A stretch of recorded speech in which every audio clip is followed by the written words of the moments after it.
अस्सलाम वालेकुम। आप सब कैसे हैं। आज का टॉपिक है जामन के ज़रिए शर्मगाह को तंग करने का नुस्खा। गर्मियों का मौसम है और जामन का सीज़न है। इससे भरपूर फ़ायदा उठाएं और अपनी बीवी के साथ हर रात सुहाग रात की तरह हम बिस्तरी करें। इस नुस्खा के इस्तेमाल से आपकी बीवी की शर्मगाह कुंवारी लड़की की तरह तंग हो जाएगी और इस मौजू पर बात करना हमारे माशरे में गुनाह समझा जाता है, जो औरतों का एक बहुत ही नाजुक मसला है और उसे इंतहाई नापसंदीदा तस्वर किया जाता है और उसे बेशर्मी और बेहयाई समझा जाता है।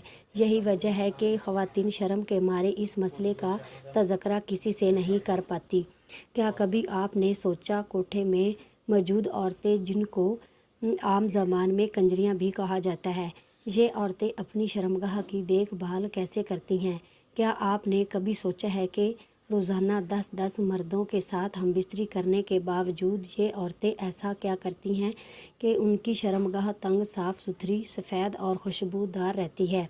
एक और बहुत बड़ी वजह जिस पर औरतों और मर्दों की अक्सरियत का ध्यान नहीं होता, वो औरतें की जिस्मानी साख्त। बहुत सी औरतें ऐसी जिस्मानी साख्त के हमल होती हैं कि दरमियानी उम्र में पहुंचने के बावजूद उनकी शर्मगाह की तंगी ख़त्म नहीं होती।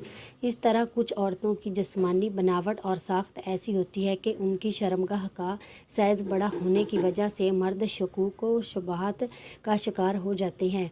एक तहल्लुक़ हकीकत ये भी है कि जैसे मर्दों को अपने अज़ू ख़ास की लंबाई और मोटाई की हमेशा फ़िक्र रहती है, इसी तरह औरतें अपने कंवारेपन और शादी के बाद शर्मगाह के खुला हो जाने पर परेशानी का शिकार रहती हैं।